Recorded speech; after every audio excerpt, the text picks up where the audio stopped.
Hi friends, write in the comments what city you are from. Perhaps you also had similar stories. It is very interesting to know what happened in your corner of the world. If you enjoyed it, don't forget to like it, share your thoughts or stories in the comments, and subscribe to the channel. There are more exciting and unexpected stories ahead. All characters and events described in this story are fictitious. Any resemblance to real people or events is purely coincidental. Do not judge strictly. David Marshall parked his black BMW X5 in the neat brick driveway and turned off the engine. The quiet of the Chicago suburb of Oak Park clung to him like an old blanket, familiar, cozy, but a little worn. It was just before 6 in the evening, and the September sun was already setting, painting the sky soft shades of orange and pink. The two-story colonial house with its white walls and black shutters sat before him like a postcard from a country magazine. The lawn was perfectly manicured, the hydrangea beds along the path were in full bloom, and the aroma of something warm and homey, maybe the lasagna Laura liked to make on Fridays, wafted through the open kitchen window. This was his home, his castle, the American dream he had worked for the past 20 years. David, a 45-year-old architect whose skyscraper designs have long been part of the Chicago skyline, felt on top of the world. His name was being heard more and more in professional circles, and today he had secured another victory. He had just completed the final presentation of a new office complex, a bold, brash glass and steel building that would crown the city's business center. Its lines were clean, its facades like reflections of the city itself, dynamic and forward-looking. He saw clients exchanging glances, nodding, their eyes lighting up with delight. Someone clapped him on the shoulder. Someone whispered admiringly, "You are a visionary, Mr. Marshall." He allowed himself to smile, not a showy smile, but a genuine, tired, warm one. He remembered how his partner, Bill Crawford, had raised a glass of whiskey at the end of the meeting. The toast had sounded loud and confident. "Here's to David, who is building Chicago's future." The hall responded with laughter, applause, the clinking of glasses. And at that moment, albeit a short one, he felt that it had all been worth it. All the sleepless nights spent over the drawings with a magnifying glass and pencil. All the heated and exhausting disputes with the contractors. All the endless edits, the redrawn staircases, the recalculated load-bearing structures, the millimeter precision, all of it had been not only about buildings, it was about something more, about leaving behind after. David walked out of the hall, his shoulders straight. The evening sun was streaming through the glass walls of the hall, painting the marble gold. His leather briefcase, worn at the corners, weighed down his hand. It still contained papers, old sketches on which the first lines of the facade were barely discernible. It was one of those rare days when he believed that everything, even mistakes, losses, and loneliness, had meaning. He got out of the car, straightened his tie, and took a deep breath of the cool evening air. A neighbor's dog barked in the distance, and somewhere down the block he could hear the laughter of children playing basketball. David looked at his house, and his heart ached with warmth. Here lived his family, Laura, his wife, with whom he had been through thick and thin for 20 years, Emily, their 19-year-old daughter, who had just started college at Northwestern, and Lucas, their 16-year-old son, whose high school basketball team was already attracting the attention of scouts. This was the life he had dreamed of as a hungry student at the University of Illinois, when he and Laura would meet, holding hands in class, making plans for the future. David opened the front door and was greeted by the familiar creak of the hardwood floor in the hall. The house was warm, and light from the kitchen spilled into the living room, where magazines lay scattered on the couch. Laura, as usual, was reading something about fashion or charity. He took off his jacket, hung it on the coat rack, and called out, "Laura, I'm home." There was no answer, but the clink of dishes came from the kitchen.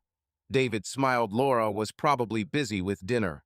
He walked through the living room, noticing the sun playing on the glass top of the coffee table they had bought last year at an antique store in Wisconsin. It was their tradition to get out of town once a year, to find something unique that would add character to the house. In the kitchen, Laura stood at the stove, stirring something in a pot that smelled of rosemary and garlic. Her blonde hair was pulled back into a loose bun, with a few strands escaping, giving her a slightly tousled but naturally sensual look. She wore a navy cardigan, thin and soft, almost enveloping, the same one David had given her for their anniversary 3 years ago. Underneath, she wore a simple white tank top and slacks, but even in this casual look, she looked elegant, as if she had casually stepped off the cover of a magazine. Laura was still the same tall, slender, with an easy gait and grace that she had not lost even after Emily was born. Her figure, toned, feminine, with a thin waist and long legs, reflected years of yoga, morning runs, and discipline. But most importantly, she had confidence, that inner energy that makes a woman not just beautiful. Beauty didn't seek attention, and that's what made her even more attractive. Laura used to work as a model. She was photographed for clothing catalogs, local brands, appeared on posters and in magazines. But after Emily was born, she made a choice in favor of her family. She changed her career to charity not as a formality, but as a mission. She organized galas, conducted negotiations, attracted sponsors, raised money for schools, hospitals, and art programs. And all this with the same charisma that once made David fall in love with her.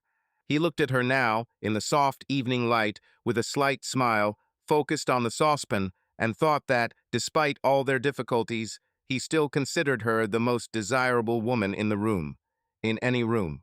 "Hello, darling," he said, stepping closer and kissing her temple. Laura jumped, as if she hadn't expected him, and turned quickly, smiling. But the smile seemed odd to David, too forced, as if she were forcing herself to smile. "How's your day?" he asked, trying not to pay attention to the fleeting sensation. "Oh, the usual," Laura said, looking away and returning to the saucepan. Her voice was light, but there was a note in it that David couldn't quite place. "Charity committee, meetings, lots of emails.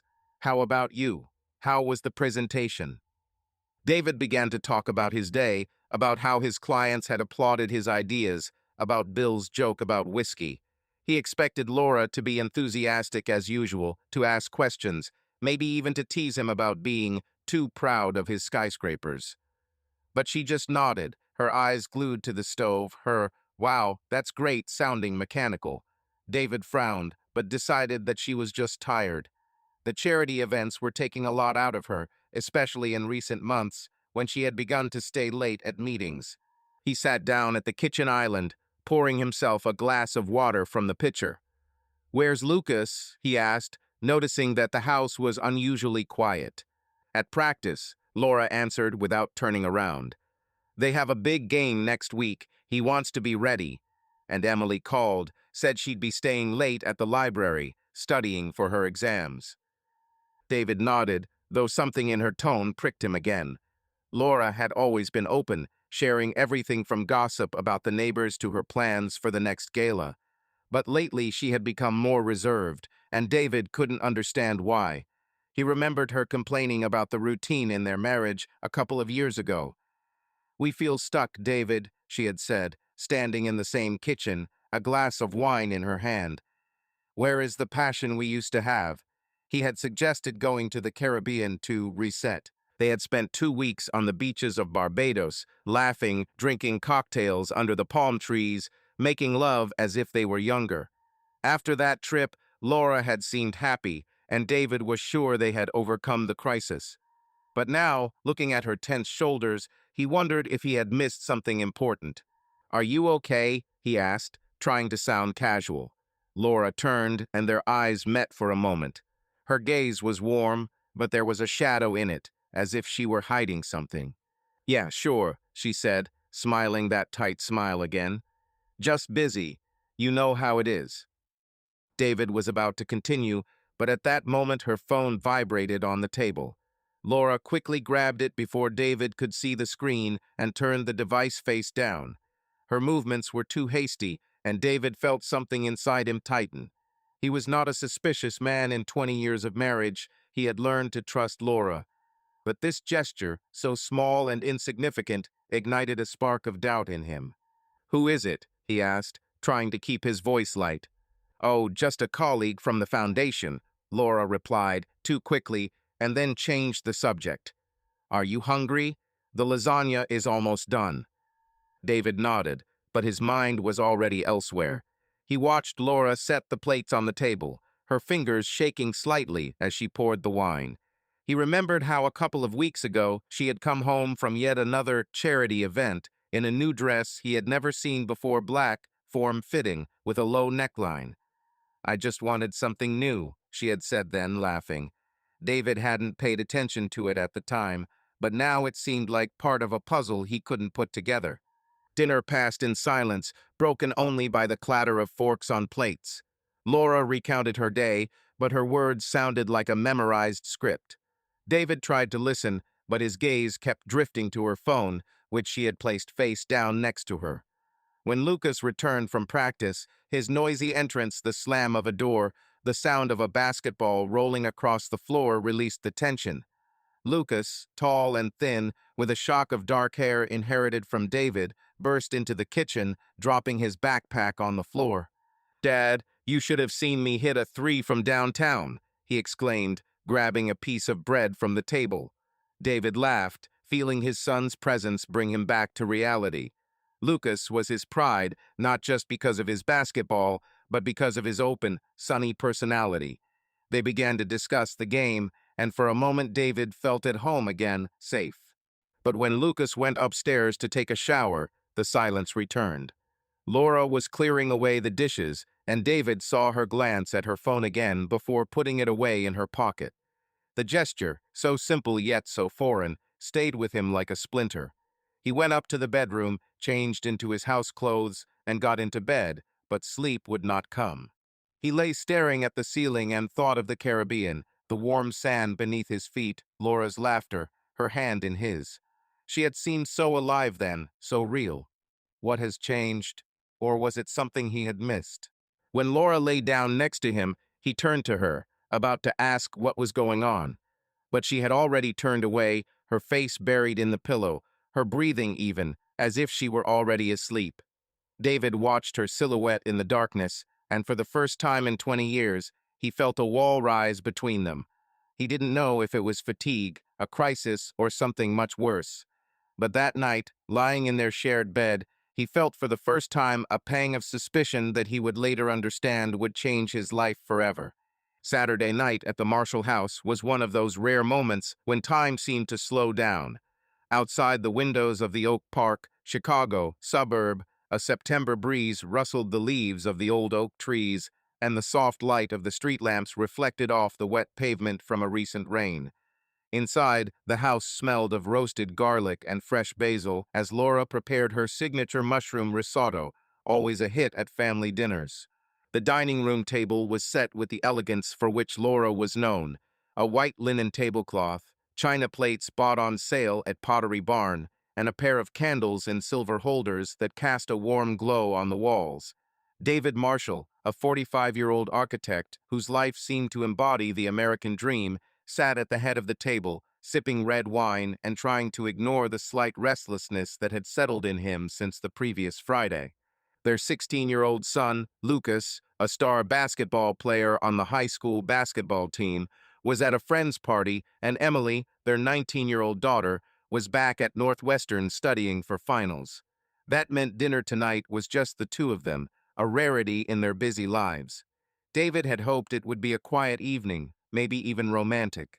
He remembered a couple of years ago when he and Laura had run away to the Caribbean, leaving the kids with their grandmother, and spent 2 weeks rediscovering each other. He thought their marriage was rock solid. But now, as he looked across the table at Laura, he could see the cracks in their idyll.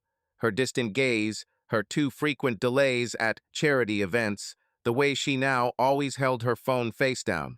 Laura looked as flawless as ever. Her blonde hair was styled in loose waves, and her dark green dress accentuated her graceful figure. But there was something nervous about her movements. She kept adjusting her napkin and fiddling with the rim of her glass. David was trying to make conversation, telling her about his latest project, a skyscraper in downtown Chicago that promised to become a new landmark for the city. The customers were ecstatic, he said, twirling spaghetti around his fork. Bill even joked that I should run for mayor since I was doing such a good job of shaping the future of the city. Laura smiled, but it didn't reach her eyes. "That's great, David," she replied, looking down at her plate. "You've always been a star at this." Her tone was warm but empty, and David felt a twinge of irritation. He put down his fork and leaned back in his chair. "Laura, are you okay? You've been kind of distant all evening." She looked up, and for a moment their gaze met. There was a shadow in her blue eyes, a mixture of guilt and determination that David couldn't decipher. Laura set her glass down on the table, her fingers shaking slightly. She took a deep breath, as if gathering her strength, and said the words that rocked his world. "David, we need to talk." The four words hung in the air like a hammer blow. David felt his heart skip a beat. He knew that tone the way you used it when you were about to tell him something bad. Divorce, illness, money problems. He sat up straight, trying to remain calm. "Okay," he said slowly. "About what?" Laura looked away, staring at the candles, their flames flickering in the slight draft. She was silent for so long that David began to lose his patience. "Laura, just tell me, what's going on?" She finally looked at him, her expression a mixture of pain and defiance. "I have another man," she said, her voice quiet but firm. "His name is Nathan. He's a photographer. We met at a charity event." David felt the blood drain from his face. He had expected anything but this. His mind refused to process the words. They sounded like dialogue from a bad movie. "What?" he asked, his voice shaking.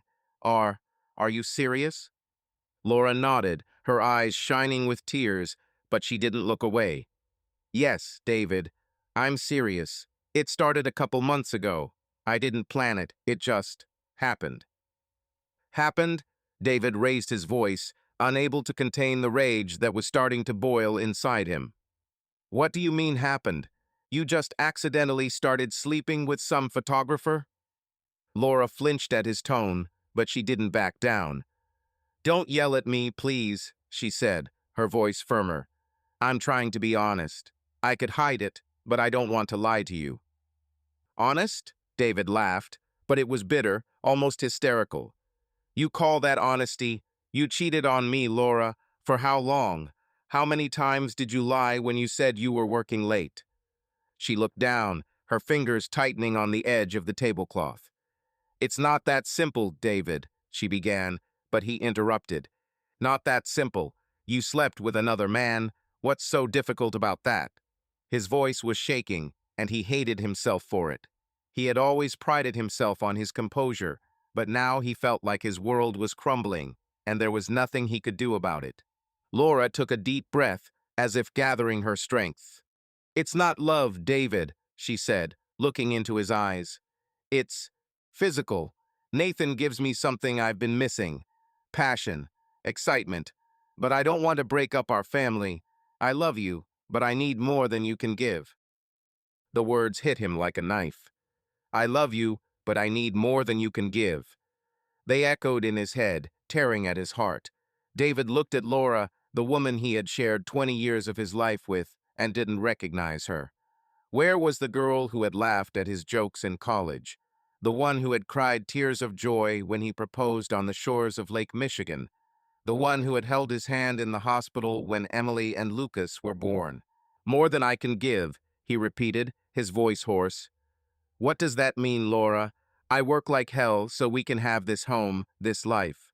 I was there when you gave up your career, when you wanted to do charity work. What was missing?" Laura shook her head, her eyes filling with tears. "You don't understand," she said. "It's not about the money or the house. It's about me. I feel empty, like life is passing me by and I'm stuck in a rut. Nathan, he makes me feel alive." David clenched his fists, trying not to scream. "So what now? Do you want to go to him? Destroy everything we've built?" "No," Laura almost shouted, her voice shaking. "I don't want to leave. I want us to stay together. I was thinking, maybe we could try something new. An open marriage, for example. You could, too. Find someone if you want." David looked at her, stunned. "An open marriage? It was so alien to everything he believed in, everything they had built. He had grown up in a family where marriage was sacred, where fidelity was not just a word, but a foundation. His parents, married for 40 years, were his role models. And now Laura, his Laura, was asking him to share her with another man. "You're crazy," he said finally, his voice cold. "You think I'm going to agree to this? For you to sleep with some guy and for me to pretend everything's okay?" "I don't want to pretend," Laura replied, her voice quieter. "I want us to be honest with each other. I could continue to hide, but I chose the truth. Doesn't that say how much I respect you?" "Respect?" David stood up, pushing his chair back so hard it creaked on the wooden floor. "You call that respect? You broke my heart, Laura. You betrayed me, our family, everything we had." Tears rolled down her cheeks, but she didn't look away. "I know it hurts," she said, "but I don't want to lose you. We can find a way, David. We can try." "That's enough," he snapped, raising his hand. His voice was shaking, but he forced himself to speak calmly. "I don't want to hear this. Not now." He turned and walked out of the dining room, feeling the walls of the house that had always seemed like a refuge to him close in around him. His footsteps echoed in the hallway as he climbed the stairs to his office, a small room on the second floor where he sometimes worked at night. He closed the door, turned the key in the lock, and collapsed into the leather chair at his desk. His heart was pounding, and there was a lump in his throat. David sat in the dark, looking at the photographs on the table. Him and Laura at their wedding, laughing, champagne in hand. Emily in her first school play, with pigtails and a big smile. Lucas holding his first basketball trophy. These moments had been his anchor, his proof that he had done something right in this life. But now they seemed like lies, like stage sets hiding another alien reality.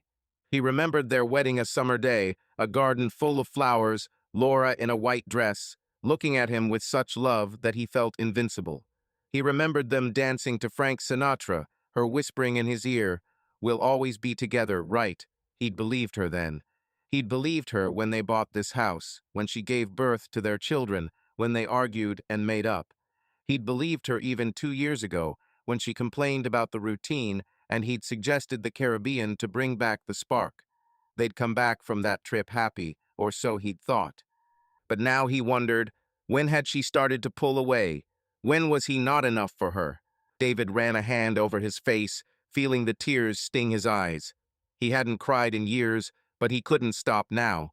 He thought about Nathan, the young photographer he'd never met but already hated. What did he look like? What was it about him that he, David, didn't have? He imagined Laura in his arms, and the image was like a punch to the gut. He wanted to storm back into the dining room, screaming, demanding answers, but he knew it wouldn't change anything. Laura's words, "I love you, but I need more," were like poison, slowly coursing through his veins. The clock on his desk was just past midnight when he heard a soft knock on the door. "David," Laura's voice was soft, almost pleading. "Can I come in?" He didn't answer. He couldn't talk to her, not now. A minute later, the footsteps faded away and the house was silent again.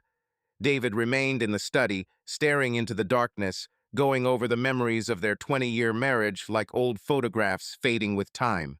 He didn't know what would happen next, but that night he knew his American dream would never be the same. Morning light filtered through the blinds in David Marshall's bedroom, casting thin streaks across the wood floor. It was 7 in the morning, and the silence of the house in the Oak Park suburb of Chicago was almost tangible, broken only by the distant hum of the coffee machine downstairs. David lay in bed, staring at the ceiling, his eyes red from a sleepless night. The conversation with Laura on Saturday, her confession of infidelity, the words, "I love you, but I need more than you can give," played in his head like a broken record. He lay awake, going over the memories of their 20-year marriage, trying to figure out where he had gone wrong, where he had missed the moment when his wife, his Laura, had begun to slip away. He forced himself to stand, feeling his body protest with fatigue. In the bathroom mirror, he saw a man who looked older than his 45 years. The wrinkles around his eyes were deeper, and gray was showing through his dark hair. usually neatly styled. David splashed cold water on his face, as if it could wash away the pain, and went downstairs. The kitchen was empty. Laura was probably still asleep or had already left for another meeting. There was a note on the table. Gone to the foundation, back for dinner. L. David clenched the note in his fist, feeling anger mingle with despair. A week ago, he would have accepted this as an ordinary part of their life. Now, every time she left, it felt like a lie. David made coffee, but the taste was bitter. He sat at the kitchen island, looking at the pictures on the refrigerator. He and Laura on the beach in Barbados 2 years ago, Emily in her prom dress, Lucas with a basketball. The pictures, so familiar, now seemed like stage sets, hiding another reality. He remembered Laura coming home last Thursday in a new dress, a red, off-the-shoulder dress that showed off her figure. "I just wanted to update my wardrobe," she had said, smiling. But now David wondered who she was wearing it for. In recent days, he had noticed changes in her behavior that he had previously ignored. Laura came home later, often after 10 at night, citing urgent meetings at the foundation. Her phone, which had previously been out in plain sight, was now password protected, and she retreated to the bathroom to answer calls. Last night, after their conversation, he had heard her whispering into the living room phone, thinking he was asleep. "Yes, I spoke to him," she said, and her voice was soft, almost caressing. David didn't know who she was talking to, but in his mind it was Nathan, the photographer whose name now haunted him. He couldn't live in ignorance any longer. David opened his laptop and began searching for private investigators in Chicago. His fingers trembled as he dialed the number of the agency he found online. The woman on the other end of the line, who introduced herself as Miss Carter, spoke in a businesslike tone. "We can begin surveillance within 24 hours, she said. "We'll need a name, a description, and any information about where she frequents." David dictated everything he knew about Laurel, feeling like a traitor. But he had to know the truth. "I'll call back in a couple of days with the first results," Miss Carter promised. David hung up, feeling a little heavier in his heart. He decided this was the only way to move forward.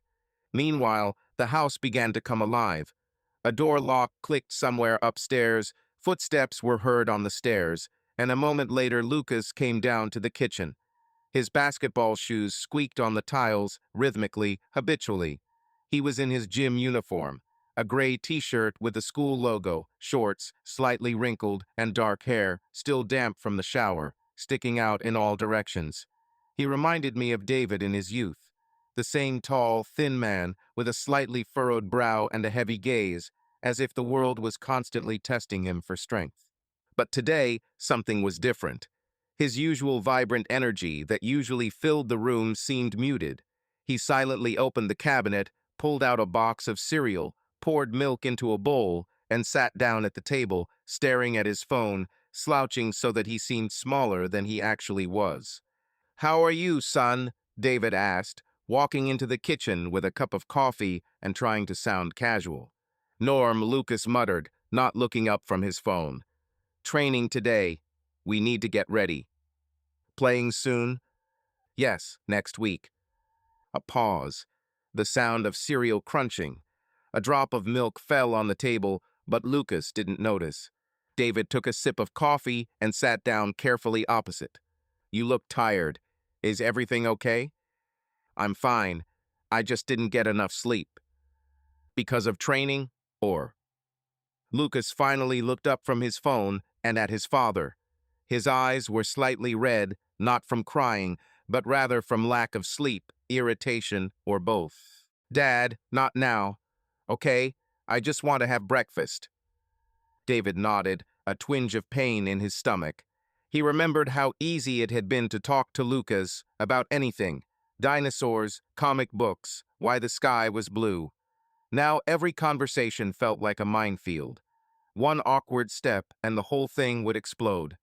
"Fine," he said quietly. "If you need anything, I'm here." "I know."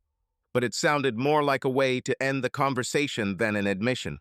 The conversation trailed off, and David noticed Lucas avoiding his gaze. Usually his son was full of basketball stories, of how he wrecked the defense or hit a three from center. But now he seemed withdrawn, almost a stranger. David wanted to ask if Lucas had noticed anything odd about his mother's behavior, but decided against it. He didn't want to drag his son into this until he was sure. Emily arrived home for lunch, her backpack stuffed with textbooks. She looked tired, but her face, so similar to Laura's in her youth, lit up with a smile when she saw David. "Dad, you're home," she said, hugging him. "I thought you were building skyscrapers again." "I took the day off," David lied, not wanting to explain that he hadn't been able to concentrate on work. "How was college?" Emily shrugged, sitting down at her desk. "The usual. Exams, lectures, lots of coffee, but I cope." Her tone was light, but David noticed the way she quickly looked away when he asked if she'd seen her mother this week. "Yeah, she called," Emily said evasively. "She talked about some charity event." David felt a twinge of suspicion. Emily had always been close to Laura, sharing secrets that, as a father, he didn't always understand. But now her evasiveness seemed part of the same mystery that surrounded Laura. He decided to try a different approach. "Are you okay, Em? You seem different." Emily looked at him, her eyes widening for a moment, but she quickly smiled. "Dad, I'm just tired. College is no joke, you know." She stood up, grabbed an apple from the bowl, and walked upstairs, throwing over her shoulder, "I'm going to teach. See you." David watched her go, feeling a growing emptiness inside him. His daughter, his little Emily, who used to tell him everything from school gossip to her dreams of becoming a journalist, was now hiding something. He didn't know if it had anything to do with Laura, but his gut told him it did. Laura returned home that evening, her heels clicking on the wooden floor. She was wearing a new dress, a blue one with a low neckline that David had never seen before. Her makeup was flawless, and her hair was done up, as if she were going on a date rather than a charity event. "Hi," she said, smiling, but her smile was as tight as it had been that Friday when he had first noticed her odd behavior. "Hello," David replied, trying not to show his emotions. "How are things at the foundation?" "Oh, a lot of work," she said, setting her bag on the table. "Planning a big gala next month. Sponsors, decorations, everything." She spoke quickly, not looking him in the eye, and David felt his stomach clench. He wanted to ask where she was, but instead he just nodded. Laura went into the living room, and soon he heard her answer the phone. Her voice was quiet, almost a whisper, but David caught the phrase, "Yes, I'm home. We'll talk later." He clenched his fists, feeling the anger boiling inside him. He couldn't pretend that everything was okay anymore. The next day, around noon, David's phone vibrated on the edge of his desk. He'd barely looked up from his laptop, where he'd been trying to finalize a presentation, not because he was busy, but because he didn't want to think. The screen showed Miss Carter. He knew that this call would come sooner or later. He just hoped later, or that the result would be nothing. "Mr. Marshall, I have the first results." The voice on the phone sounded cold, clear, businesslike, professionally neutral. "I sent you some photos via secure email. Check them when you're ready." When you're ready. He wasn't ready. But I clicked end call, opened my laptop, went into the encrypted folder, and entered the code. The files loaded slowly, as if they were in no hurry to show the truth. MD_Zosen41. He clicked. First photo. Cafe, downtown Chicago. Laura is sitting at a round table by the window. Opposite her is a man. Young, with slightly disheveled dark hair, a short beard, and a leather jacket. He looks at Laura, and there is lightness in his gaze. Familiarity. She laughs. Her head is thrown back slightly, her lips are parted, her eyes are sparkling. He hadn't seen her like this for many years. No forced smile, like at the family table. No trace of weariness with which she looked at him. On joy, pure, real, carefree. On the table, her hand lies next to his, almost touching. He doesn't know if they actually touched, but it doesn't matter anymore. There was something between them. Something that was already, there was nothing between him and Laura. David felt his heart tighten. He sat motionless, not breathing, and stared at the photo until tears began to sting his eyes. He brushed them away quickly, almost angrily. There was no time to cry. It was too late for tears. He scrolled further. Photo 2. They leave the cafe. Laura laughs, adjusting Nathan's scarf. He touches her shoulder. She doesn't pull away. Photo 3. They walk down the street, side by side, shoulders touching, as if they've always walked like this, as if she doesn't belong anywhere else.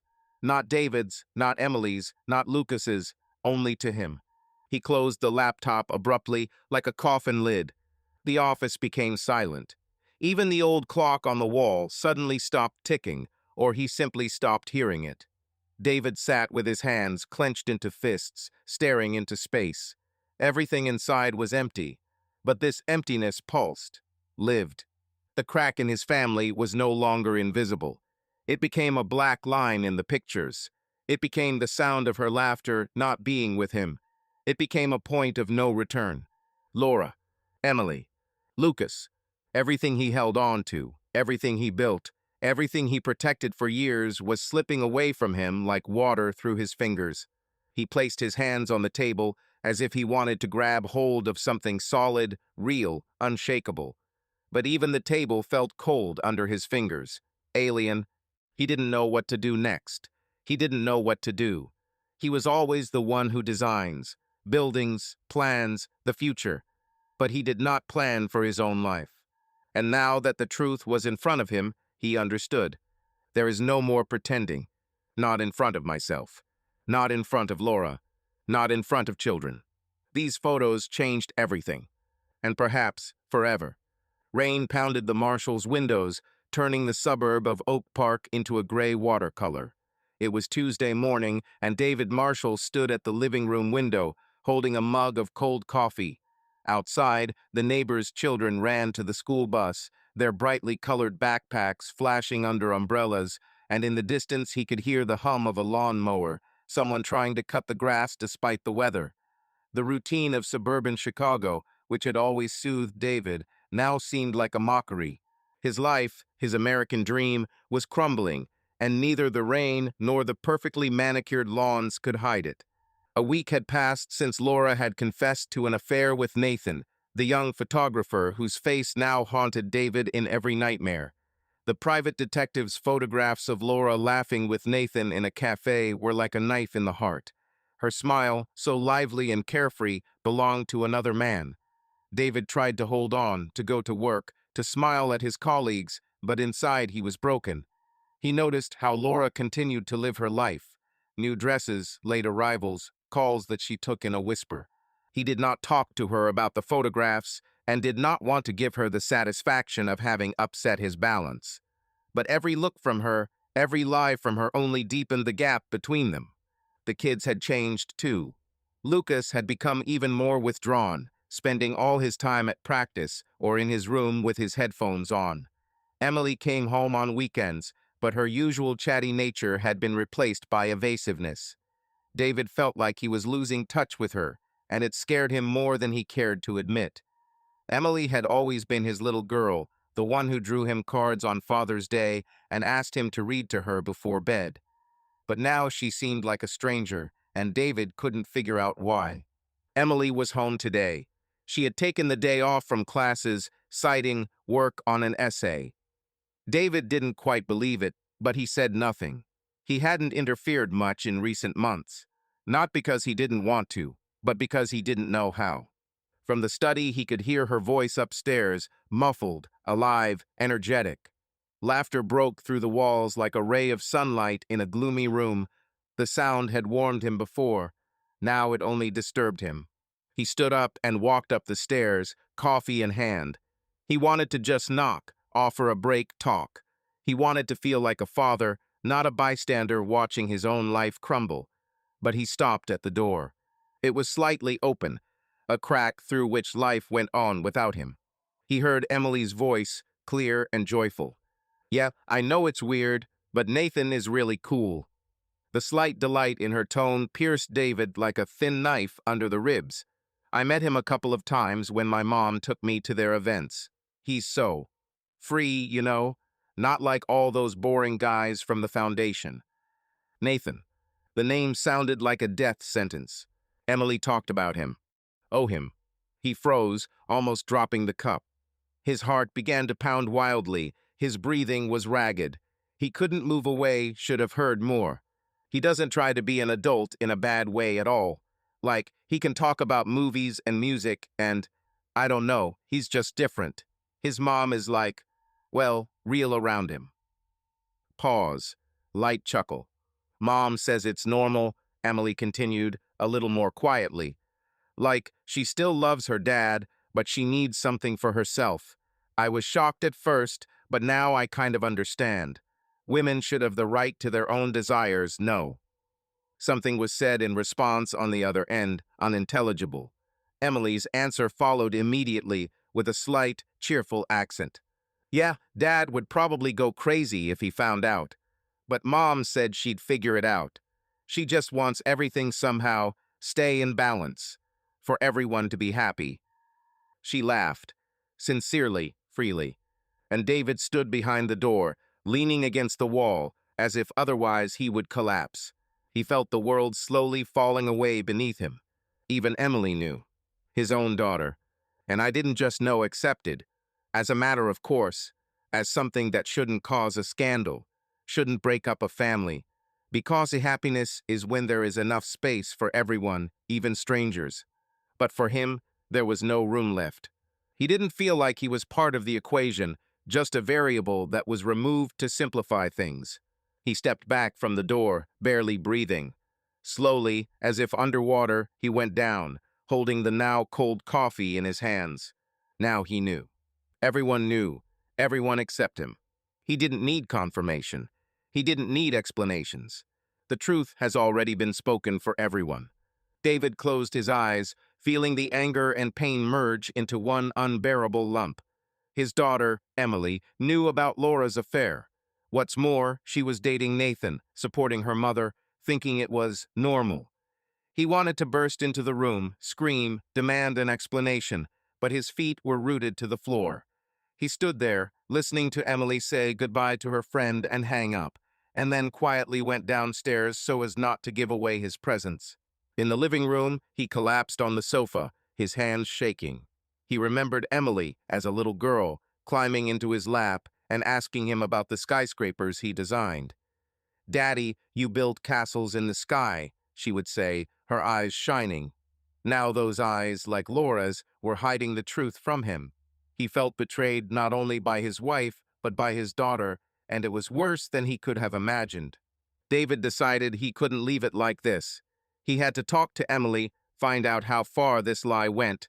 He stood up, poured himself a glass of water to calm himself, and called out, "Emily, come down, please."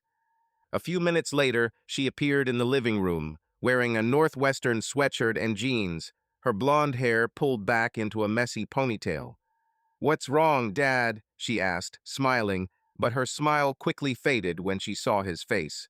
"Sit down," David said, gesturing to the couch. His voice was calm, but inside he was seething. Emily sat down, her brows furrowed. "What happened? You look weird." David took a deep breath, trying to keep his composure. "I just heard you talking," he began, looking into her eyes. "About Mom, about Nathan."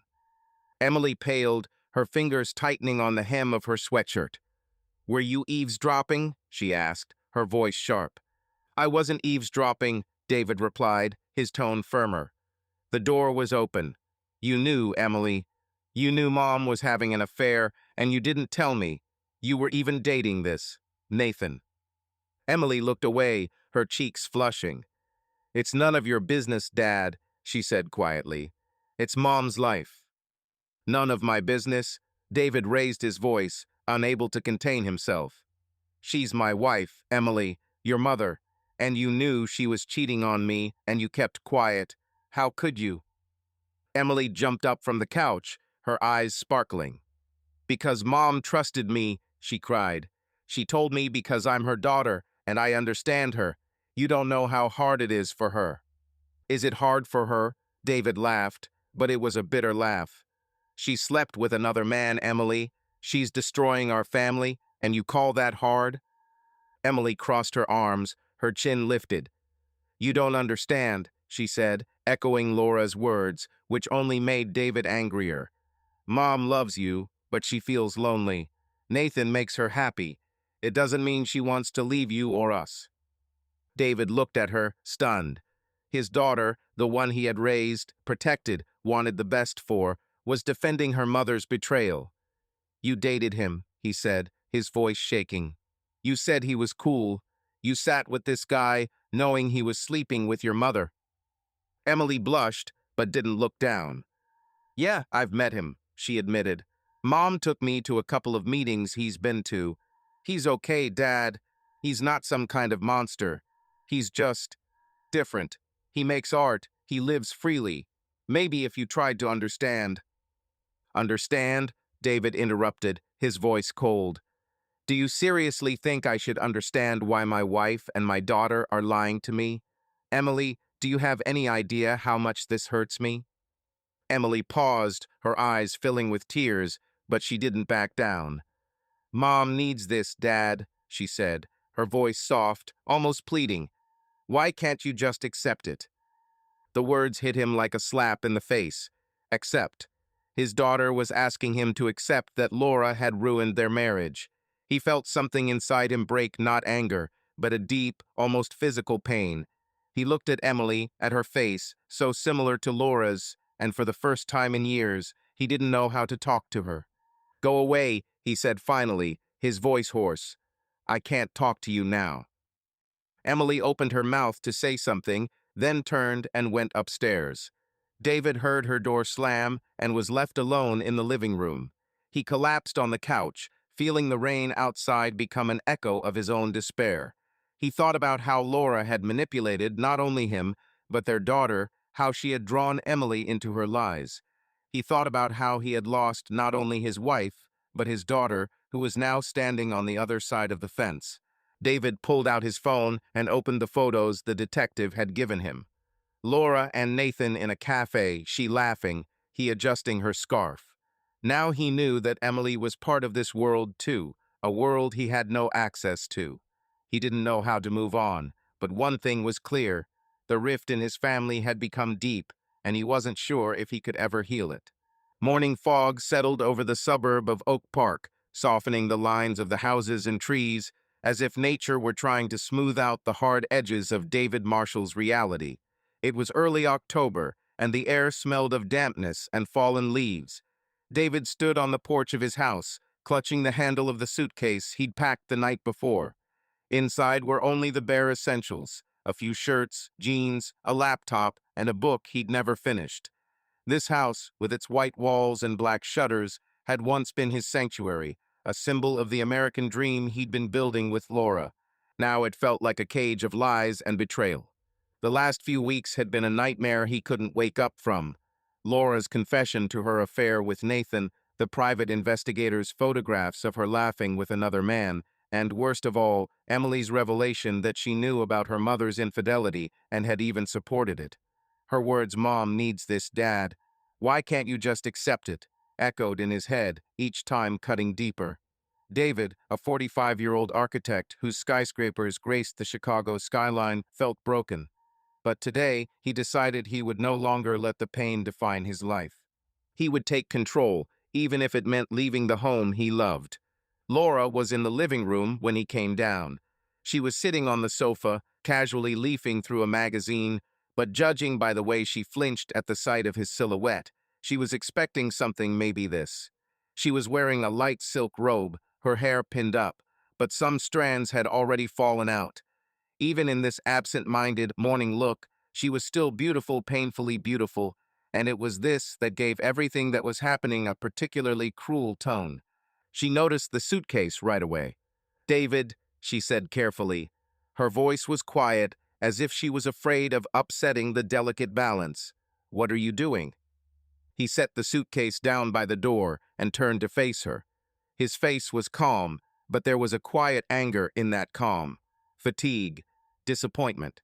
I'd like to check out. He tried to speak evenly, but his voice betrayed tension. For a while, I need space, Laura. I can't stay here. The magazine slipped off her lap and fell to the floor. She rose slowly, as if afraid to make a sudden movement. Are you leaving? She asked again, as if she didn't believe it. Where are you going? What do you mean? I rented a loft in the center, he answered, lowering his gaze. For a month, maybe longer, I need to think about myself, about us, if there's anything left of us at all. She came closer. Tears were already welling up in her eyes, but she held them back. David, please, don't do this. We can fix this. I know I messed up.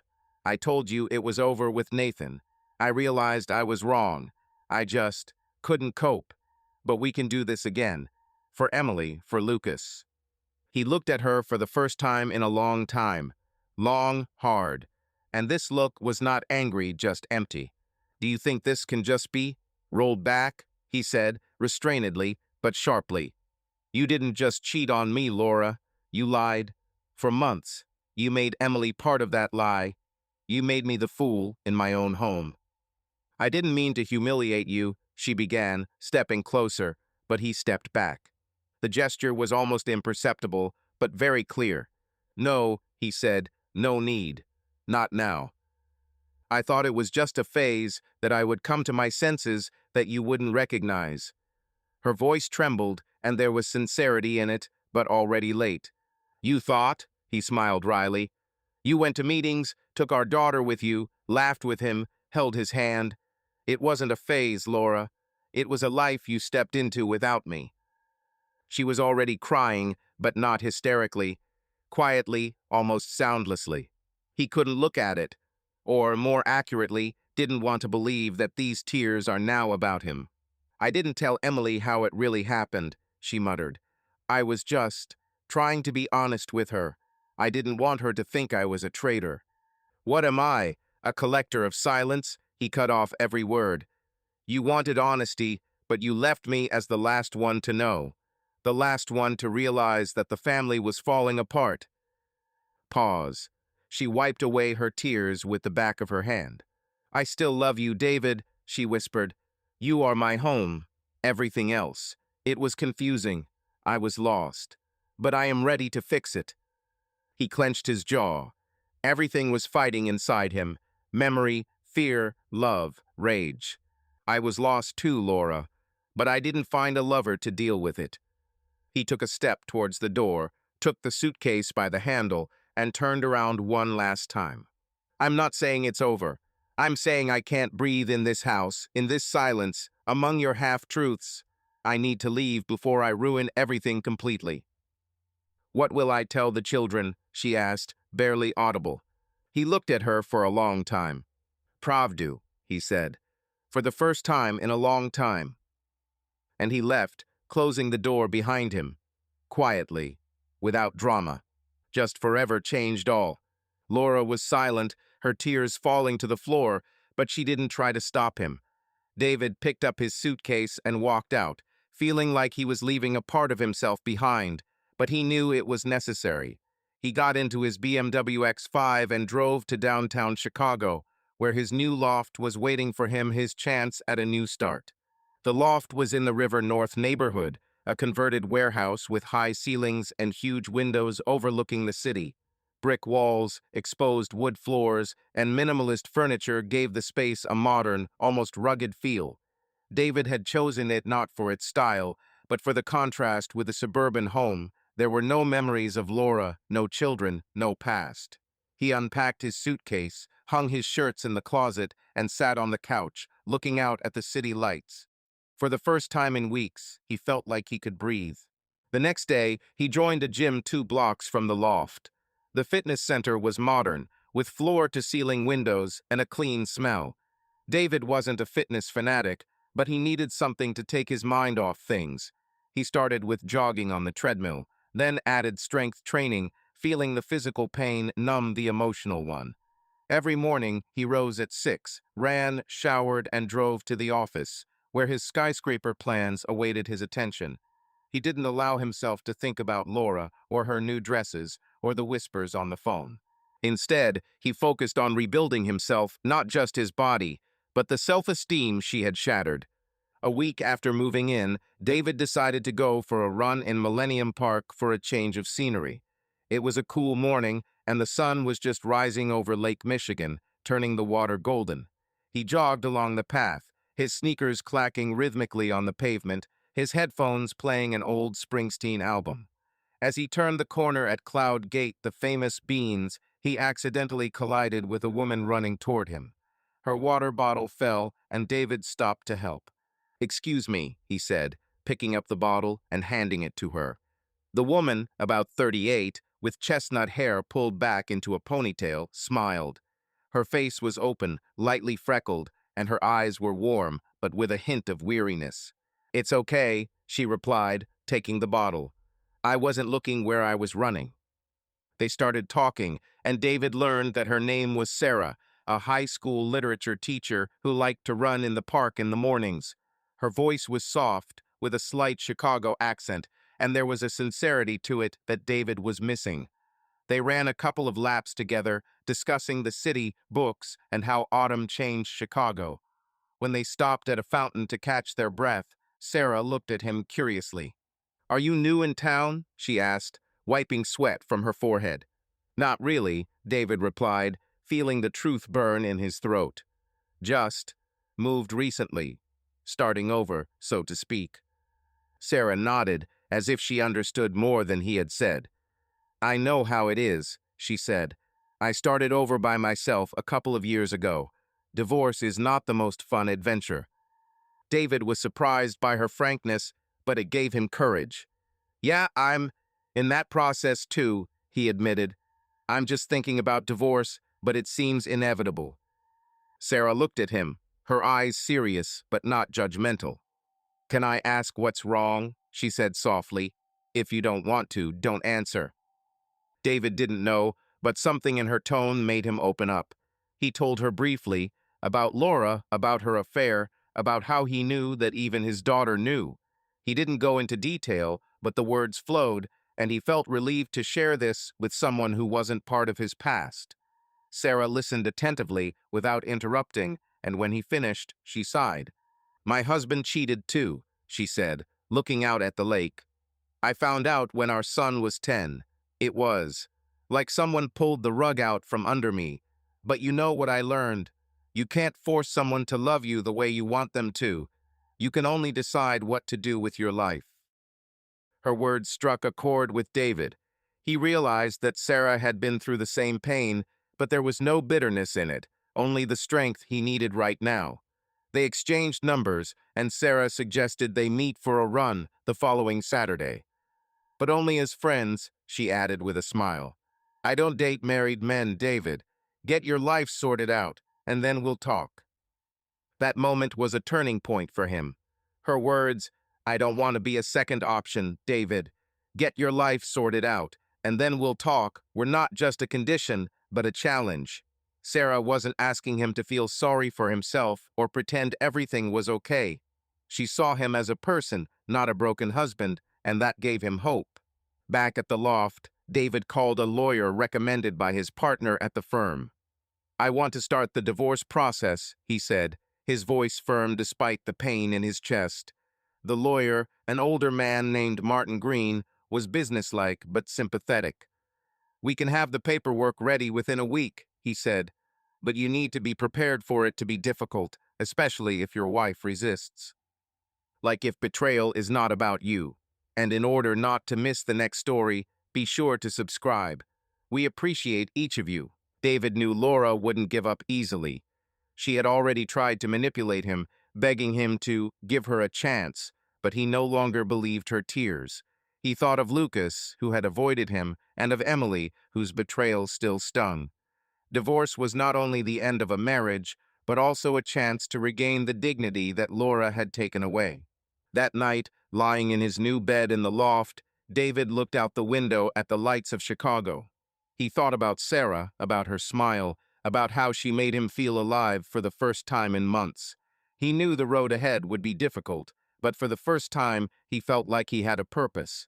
He wouldn't be a backup plan, not for Laura, not for Sarah, not for himself. This was his new start, and he was ready to embrace it.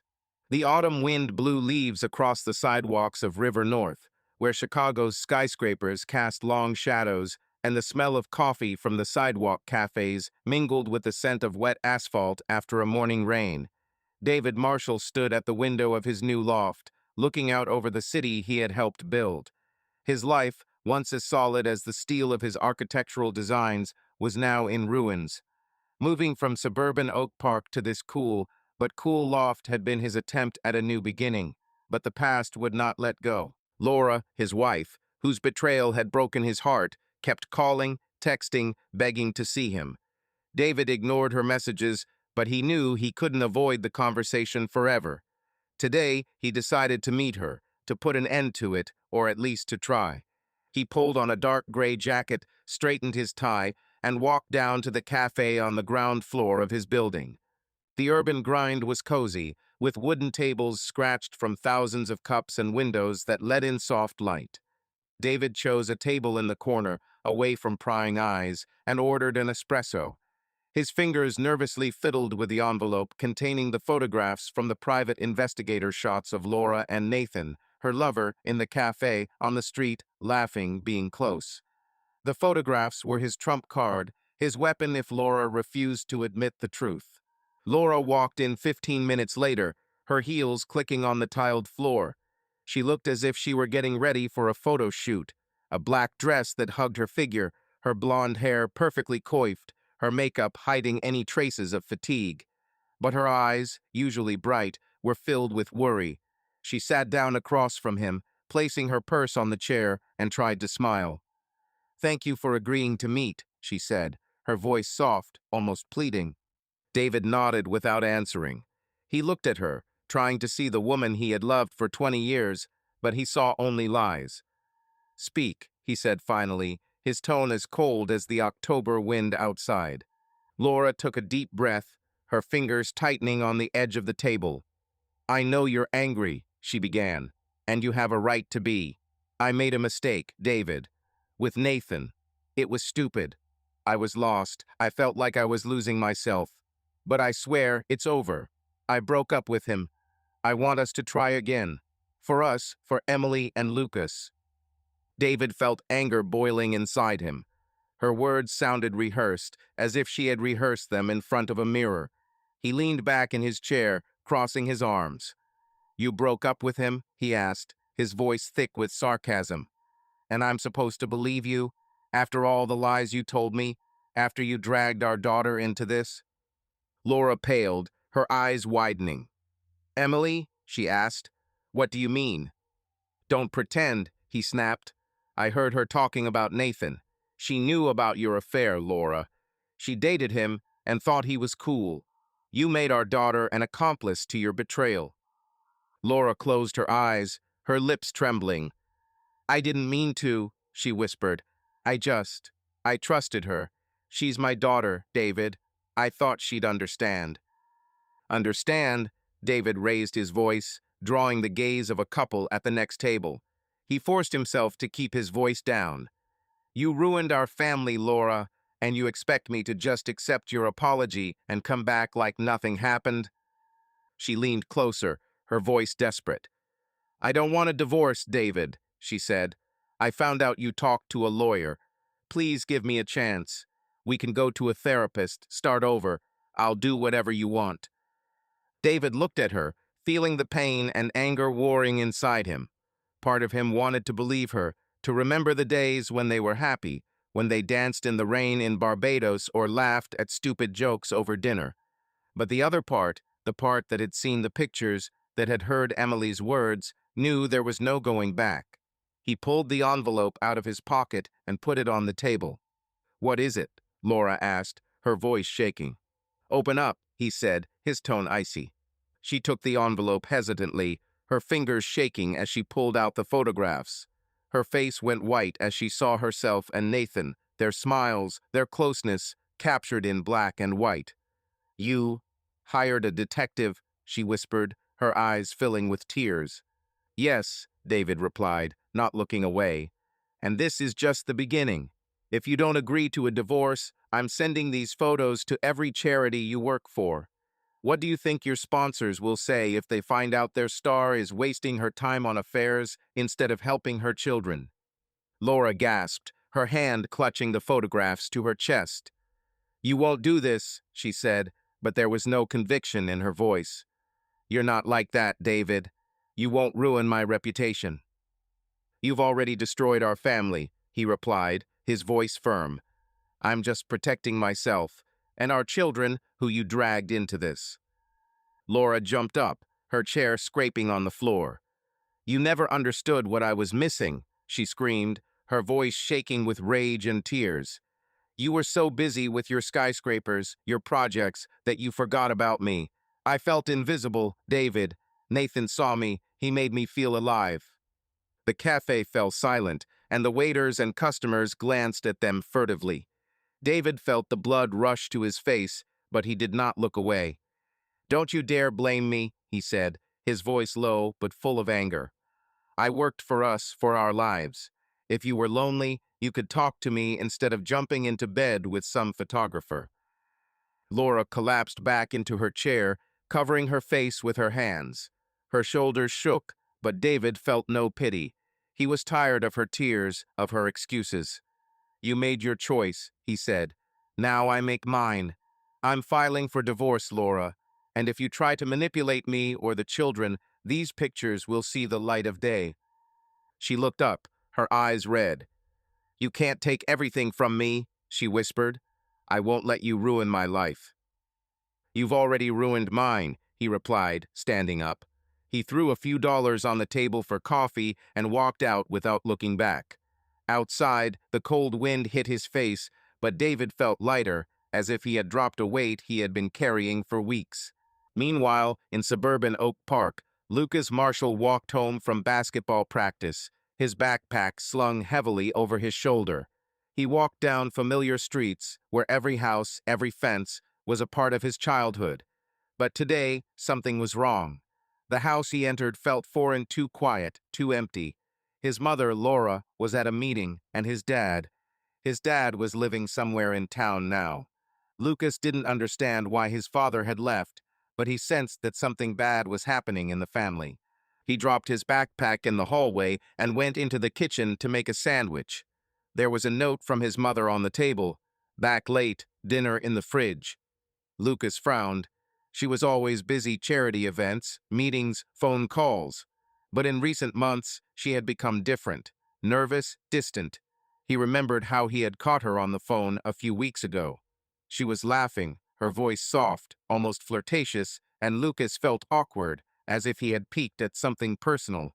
He went up to his room, turned on the music, and lay on his bed, staring at the ceiling. His thoughts were all over his parents.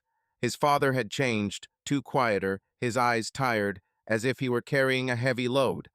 Lucas wasn't stupid. He knew that adults fought sometimes, but this was more than that.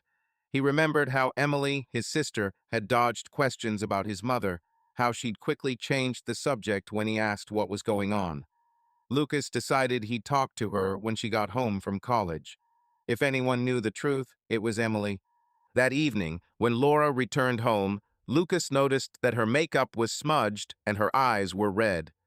"Mom, are you okay?" he asked, standing in the kitchen doorway. She jumped, as if she hadn't expected to see him. "Yes, honey," she replied, forcing a smile. "Just a rough day. How was practice?" "Fine," Lucas said, but his eyes were wary. He wanted to ask more, but something in her face, a mixture of pain and fear, stopped him. He went to his room, but the suspicions that had been engendered that evening began to grow. Back in his loft, David opened a bottle of whiskey and poured himself a glass. He stood by the window, looking out at the lights of Chicago, and thought of Laura, how she had screamed, "You never understood what I was missing." Those words had hurt, but he knew he wouldn't let them break him. He thought of Sarah, the English teacher he'd met in the park, how she'd said, "Get your life sorted out, and then we'll talk." For the first time in months, he felt like he had a purpose not just to survive, but to build something new. even if that meant tearing down the old. A chilly October evening descended on the suburb of Oak Park, and the streetlights along the quiet streets came on, casting golden circles on the rain-slicked sidewalks. The Marshall home, once filled with the laughter and warmth of family dinners, was now silent, broken only by the creaking of old floorboards. Laura sat at the kitchen table, her fingers twirling her wine glass, her gaze fixed on the window as the daylight faded. She felt trapped after her confrontation with David at the coffee shop, where he had shown her photographs of her affair with Nathan and threatened to ruin her reputation. Her world, carefully constructed out of charity galas and public recognition, was falling apart, and she was clinging to the only thing she thought she could control, her children. Lucas, back from basketball practice, walked into the kitchen, dropping his backpack by the door. His sneakers left wet marks on the floor, and his face was frowning, as if he was carrying a load too heavy for a teenager. Laura looked at him, forcing a smile. "Honey, how was practice?" she asked, her voice warm but tense. "Fine," Lucas muttered, opening the refrigerator and taking out a bottle of juice. He didn't look at her, and that stung Laura. Her son had been distant lately, and she was afraid he sensed a rift in the family. "Sit down, let's talk," she said, gesturing to the chair across from her. Lucas rolled his eyes but complied, plopping down on the seat. "What is it, Mom?" Laura took a deep breath, choosing her words carefully. She knew David was out of town, that he was planning a divorce, and it scared her. If she lost her children, her life would fall apart completely. "Lucas, I want you to know what's going on," she began, her voice soft, almost conspiratorial. "Your father, he's really angry with me right now. He only thinks about himself, and he wants to destroy our family." Lucas frowned, his hand hovering over the bottle. "Break up a family?" he asked. "What do you mean?" Laura leaned closer, her eyes shining with the tears she could conjure at will. "He wants a divorce," she said, lowering her voice. "He's left home, he's living in the city, and I don't know if he'll come back. I've tried to talk to him, to give us a chance, but he's too selfish, Lucas. He doesn't think about you or us." Lucas looked at her, his face a mixture of confusion and anger. "Why is he angry?" he asked. "What did you do?" Laura looked away, her fingers tightening around her glass. "We were arguing," she said evasively. "Grown-ups make mistakes sometimes, honey, but I want to make it right. And your father, he just walked away, leaving us behind." Lucas was silent, his jaw clenched. He remembered how his father had looked in recent weeks, tired, with dark circles under his eyes. He'd assumed it was from work, but now his mother's words were beginning to add up. "He hasn't called me," Lucas said quietly. "Not once since he left." Laura placed her hand on his, her gesture gentle but calculated. "I know, honey," she said, "but I'm here. We'll get through this, right? You and me, like always." Lucas nodded, but there was doubt in his eyes. He stood up and went to his room, leaving Laura alone. She finished her wine, feeling her manipulation beginning to work, but deep down she knew she was playing with fire.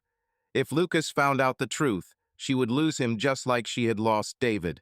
Meanwhile, in downtown Chicago, in his loft overlooking the river, David was trying to focus on the plans for his new project. His desk was covered in sketches, and his laptop screen was glowing with renderings of the skyscraper that would be his triumph. But thoughts of Laura, of her scream at the coffee shop, "You never understood," and Lucas's silence were troubling him. He called his son several times, leaving messages, but Lucas didn't answer. David was afraid that Laura had turned him against him, and that was more than he could bear. The only light in his life was Sarah, whom he met on a run. Her words, "Get your life sorted out, and then we'll talk," became his mantra. He had already met with a lawyer, Martin Green, who had drafted the divorce papers. But every time David thought about signing them, he thought of Emily and Lucas, their childhood, their family trips to Lake Michigan. He wanted to protect them, but he didn't know how. Meanwhile, Emily, sitting in her dorm room at Northwestern, felt her world crumbling. Her boyfriend of almost a year, Jake, had broken up with her the night before. They were sitting at a campus cafe, and Jake, usually easygoing and smiling, was grim. "Emily, I can't be with you," he said, looking into his coffee cup. "You talk about open relationships like that's normal. I don't want to share you with anyone else." Emily tried to explain that she was simply repeating her mother's ideas, that Laura had assured her that women were entitled to their own desires. But Jake shook his head. "Your mother is cheating on your father," he said sharply. "And you think that's cool? That's not love, Emily. That's selfish." His words were like a slap in the face. Emily returned to the dorm in tears, feeling lost. She remembered how she had supported her mother, how she had dated Nathan, thinking he was cool. But now, looking at the breakup with Jake, she began to see how Laura's ideas were destroying not only her family, but her own life. She took out her phone to call her mother, but dialed David instead. "Dad, can I come over?" she asked, her voice shaking. David felt his heart clench when he heard her.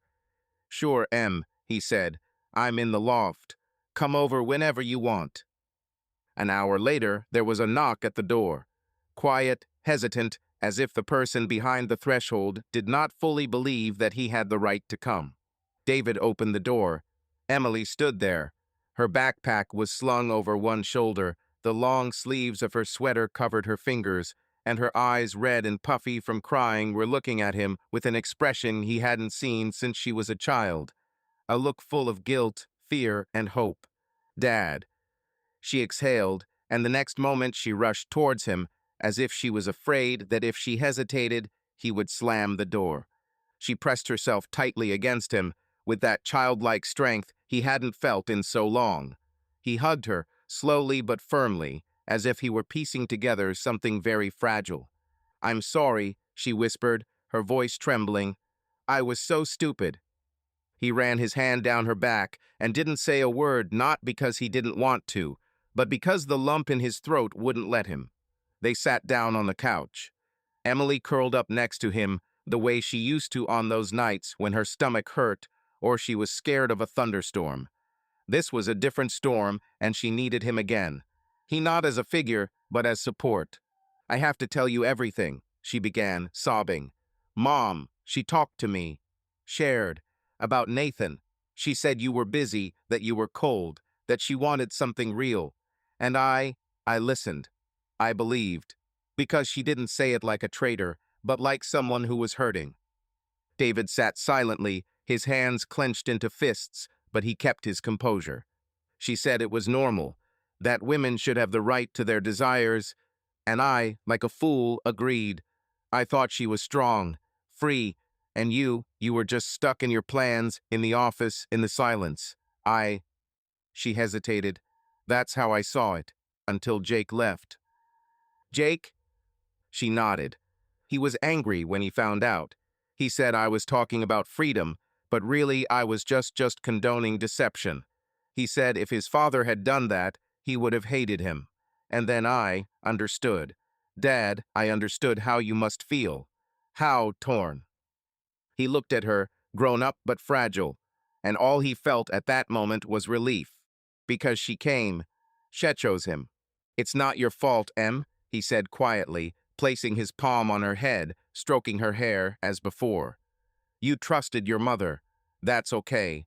You're a child. You shouldn't have been the judge of this story. It's not your fault."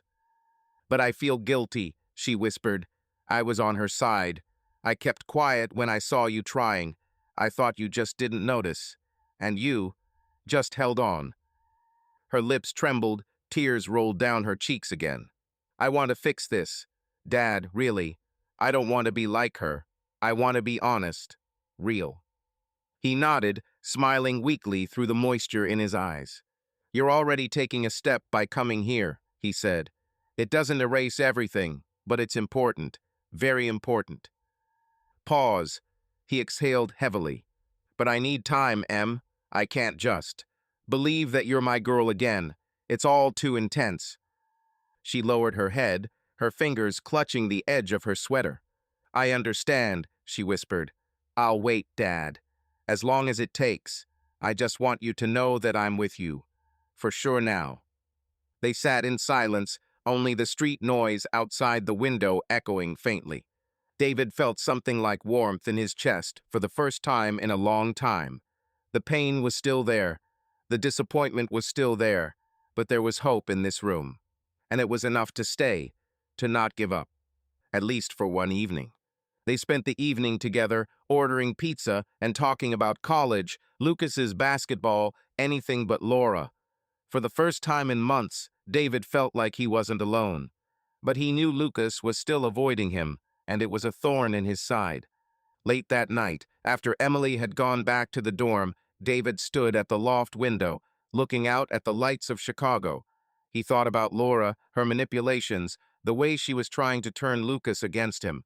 He thought about Emily, her tears and her words.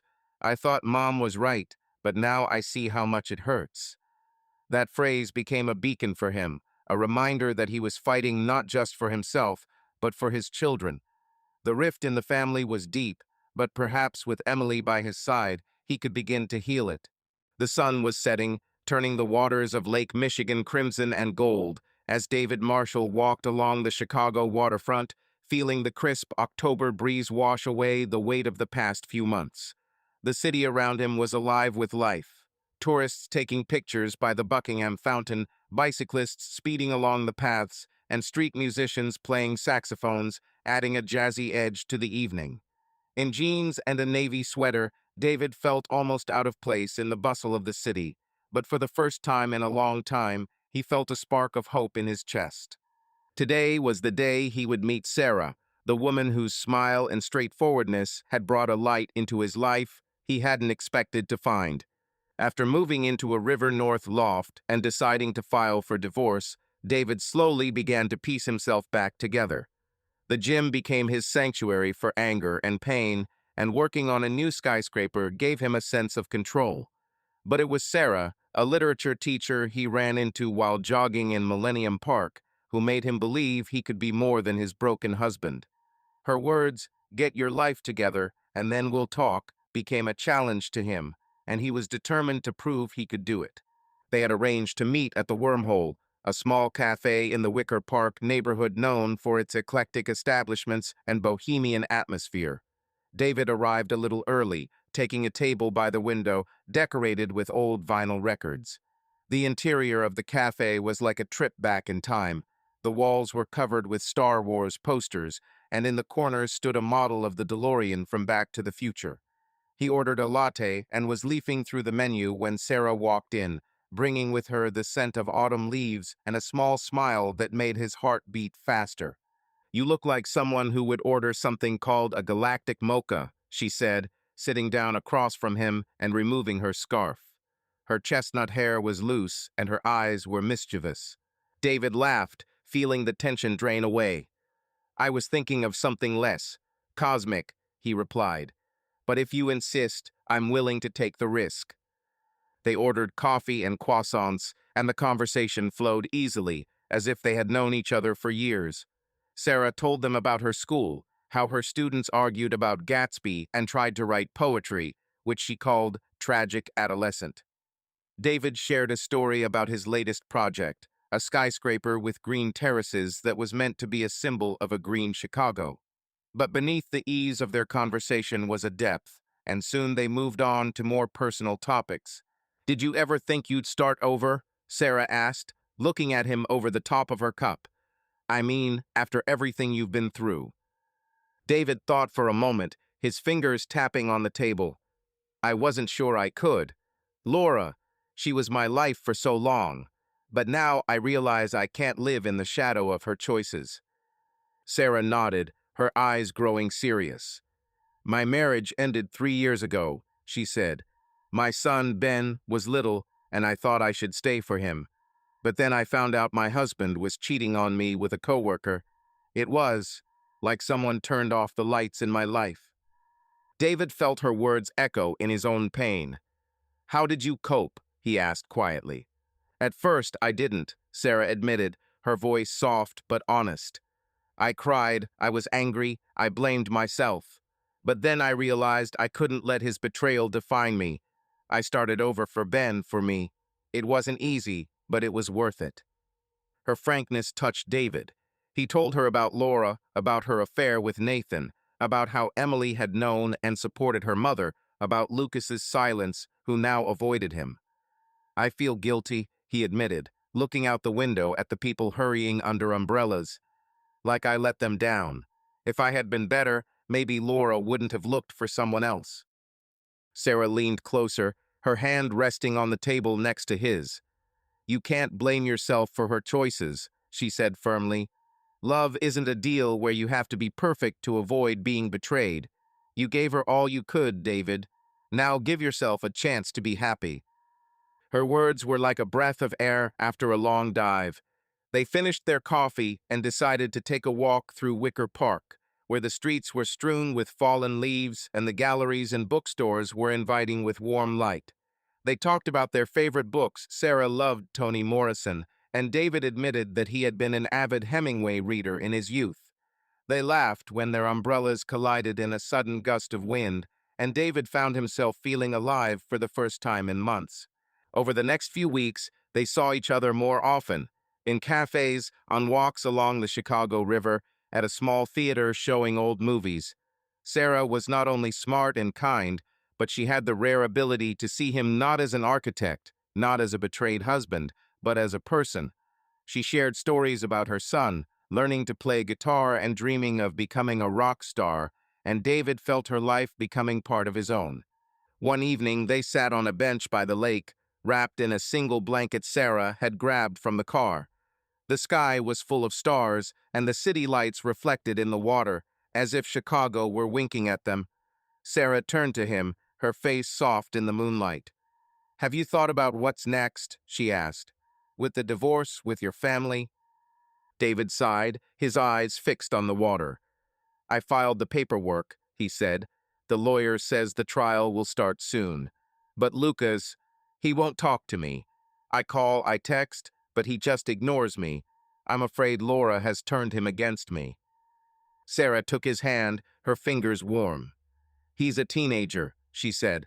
"They get angry, they close themselves off, but that doesn't mean he doesn't love you. Give him time. And as for the divorce, you're doing what you have to do. But David, I believe in you," she added, her voice firmer. "You're strong, you can build a new life. But you need to close this chapter completely. Not for me, for yourself."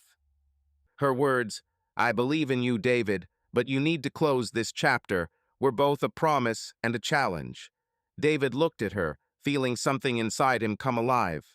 He wanted to lean in and kiss her, but he held back, knowing she was right. His marriage to Laura still hung over him like a shadow, and until he was free, he couldn't be with Sarah the way they both wanted. "You're right," he said finally, squeezing her hand. "I'll close this chapter, I promise." They sat in silence, listening to the crash of the waves and the distant hum of the city. David thought about Lucas, about his silence, about how Laura had probably manipulated him, telling him that he, David, was selfishly destroying his family. He thought about Emily, who had recently apologized, but whose betrayal still left a scar. But most of all, he thought about Sarah, about her strength, about how she had gone through her own pain and come out the other side.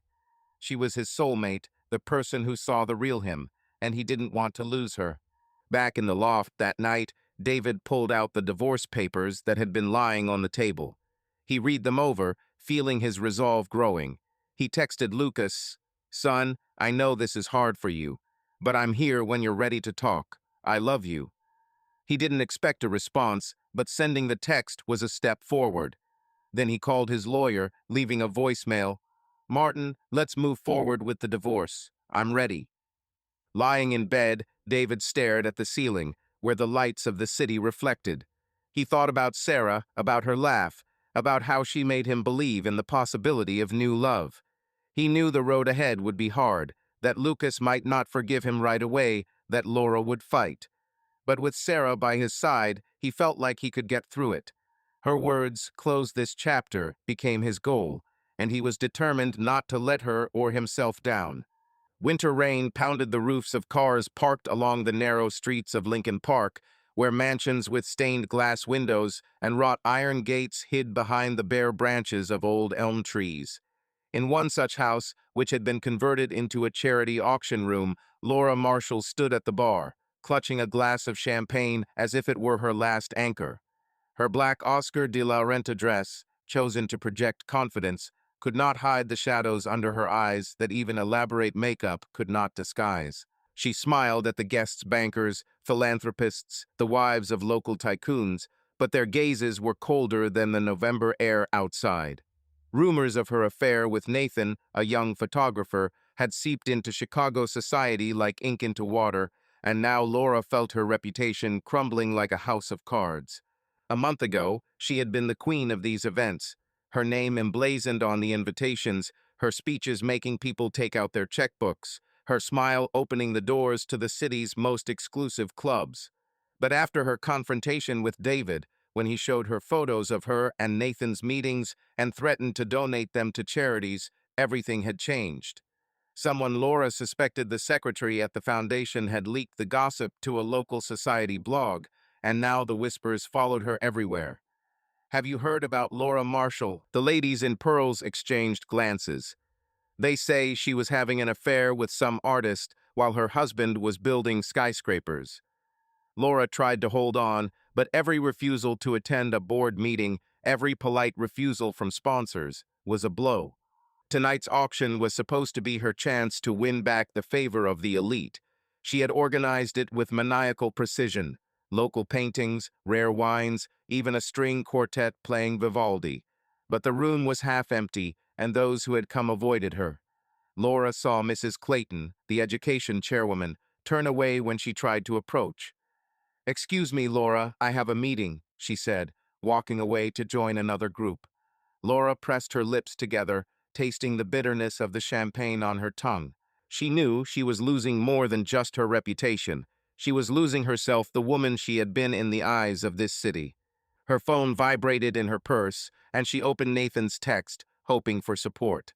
But instead of the usual playful words, she read, "Laura, this is too much. I don't need this drama.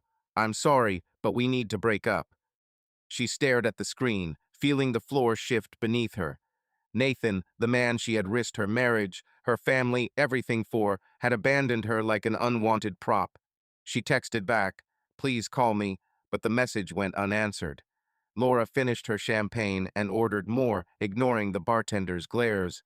Back home in Oak Park, she kicked off her shoes at the door and opened a bottle of Pinot Noir without bothering to pick up a glass. The house was empty. Lucas had gone to a late-night practice, and Emily hadn't returned since she'd confessed her complicity to David. Laura collapsed on the couch, her dress rumpled, her makeup streaked with tears. She drank straight from the bottle, feeling the wine numb the pain but not the loneliness. Her life, once full of light and applause, was now as dark as the November night outside. She remembered how proud she'd been of her role in society, how she'd loved being the center of attention. Now she was an outcast, and Nathan, her last illusion, was gone. Lucas got home around 10 o'clock. He was soaking wet. The rain had caught him on his way from the bus stop, and even though he had pulled up his hood, his hair was still wet, sticking to his forehead. He kicked off his sneakers in the hallway, dropped his bag against the wall, and headed into the living room, from which came dim light and a light, cloying smell of wine. He froze in the doorway. Laura sat in a chair, curled up, as if her body was trying to make itself smaller, to hide from the world. A blanket was on her lap, and in her hand was a bottle, almost empty. Her hair had come loose from its neat styling, and the shadows under her eyes seemed sharper in the soft light of the lamp. She seemed not a mother in the shadow of the mother. "Mom," he called. His voice was quiet, but there was a razor-sharp alarm in it. "Are you okay?" Laura shuddered, as if emerging from a heavy thought. She tried to smile, but her lips only trembled, and a pitiful, helpless mask appeared on her face. "Oh, honey, I'm just tired," she said, looking past him. Her voice was hoarse, as if she hadn't spoken seriously to anyone for a long time. "How was the training?" "Fine," he replied, not moving. His gaze lingered on the bottle. It wasn't the first. He had noticed how in recent weeks the usual glass of wine with dinner had turned into something more. Sometimes two. sometimes a locked kitchen, and the same bottle, the bottom of which was rapidly approaching. He sat on the edge of the couch, leaning forward slightly. "Mom, what's going on?" he asked, trying to keep his voice calm. "You're always somehow different, not like before." Laura looked away. Her fingers tightened around the bottle as if it were her last support. She exhaled slowly, not looking at him. "It's nothing, Lucas. Just adult stuff. Don't worry." But he was no longer that child who could be distracted by a cartoon and told that everything was between adults. He saw, he heard, Heffelt, and he was tired of being on the sidelines. "Is it because of Dad?" he asked directly. "Why doesn't he come home?" Laura opened her mouth. He knew she would repeat the same thing, that Dad was selfish, that he left because he couldn't cope, that he abandoned them. But something in her face twitched in her eyes. Lucas saw not fatigue, but confusion, fear, as if even her own lies couldn't save her anymore. She put the bottle on the table, slowly, carefully. Then she covered her face with her hands. "I don't know, honey," she whispered. "I really don't know." He waited some more. A second, another, but nothing more followed. He stood up, too quickly, too abruptly. Cold, his voice became short and clipped. "Good night," and he went up the stairs without looking back. Laura remained sitting in the chair without raising her head. In his room, Lucas dropped his bag on the floor and collapsed on his bed. The ceiling hung like a slab of concrete. He ran a hand over his face, feeling something heavy and sticky clenching inside him. It wasn't just anger, it was betrayal. He took out his phone. He stared at the screen for a long time before unlocking it. In the list of messages was Dad. "I'm here when you're ready." Lucas reread the line several times, for the first time with real understanding. Father didn't leave. He was forced out. He didn't know the whole truth, but he knew enough to understand it's time to learn it from the father himself, without filters, without other people's versions. The next day, he took the train to downtown Chicago, his sneakers squeaking on the platform and his heart pounding with nerves. David's River North loft was a foreign world to him. High ceilings, exposed brick walls, a view of the river where barges floated lazily under a gray sky. Lucas knocked on the door, and when David answered, his face lit up with surprise and joy. "Lucas," he said, stepping aside to let his son through, "you're here." They sat down on the couch, and Lucas wasted no time asking, "Dad, what's going on? Mom says you want to break up the family. Is that true?" David felt his throat tighten. He had been expecting this conversation, but he hadn't been prepared for the pain in his son's eyes. He took a deep breath and decided that Lucas deserved the truth, even if it was bitter. "No, son," he said quietly. "I'm not the one breaking up this family. Your mother, she was with another man. His name was Nathan. I found out, and that's why I left." Lucas froze, his fists clenching. "With someone else?" he asked. "What do you mean? Cheated on me?" David nodded, his voice heavy. "Yeah, I hired a detective to make sure. She'd been seeing him for months. And Emily knew. She was trying to protect Mom, but now she regrets it." Lucas looked at the floor, his face pale. "Why did she do that?" he asked, his voice shaking. "And why did you leave? I thought you were the one who abandoned us." Those words, "Dad, I thought you left us. Why did Mom do this?" hit David harder than he expected. He moved closer, placing a hand on his son's shoulder. "I didn't leave you, Lucas," he said, his voice thick with emotion. "I left because I couldn't stay in a house where I was lied to. But I was always here for you. I called, I wrote. I love you, son, and that will never change." Lucas nodded, his eyes wet. "Mom said you were selfish," he said. "But now, I can see she's lying. She drinks, Dad. Every night, I don't know what to do." David felt his heart tighten. He pictured Laura, alone, the bottle in her hand, and for a moment he pitied her. But the pity quickly gave way to determination. "You don't have to fix her, Lucas," he said. "She made a choice. but you can choose how to live your life. I'm here, and we'll get through this together." They talked for another hour about basketball, about school, about Lucas's desire to go to college. David felt the connection he had feared to lose with his son begin to mend. After Lucas left, promising to return, David stood by the window, looking out at the river. He thought about Laura, about how her lies had destroyed not only their marriage, but her as well. He thought about Sarah, whose support had given him strength, and Lucas, whose words had given him hope. The price of truth was high, but perhaps it was the first step toward healing. The May sun bathed Chicago in a warm glow, reflecting off the glass facades of skyscrapers and dancing on the waves of Lake Michigan. Spring had brought new life to the city, magnolias blooming along Michigan Avenue, children laughing in parks, street guitarists playing on street corners. For David Marshall, this May was more than just a change of season. It was a turning point, the end of a long journey through betrayal, pain, and loneliness. Today, standing in his lawyer's office downtown, he stared at the papers that would end his 20-year marriage to Laura. The divorce papers lay on the table, their ink soaking up all the tears, screams, and broken hopes of the past months. Laura walked into the office late, her steps slow, almost hesitant. She no longer looked like the woman who had once captivated Chicago society salons with her charisma. Her hair, usually styled in perfect waves, was pulled back into a simple ponytail, and there were shadows under her eyes that even a light coat of makeup failed to hide. Her black dress, severe and unadorned, emphasized her thin frame, the result of months of stress, wine, and loneliness. She sat across from David, avoiding his gaze, and her lawyer, Martin Green, began to explain the terms of the agreement. "Mrs. Marshall, have you reviewed the paperwork?" Martin asked, his voice professionally neutral.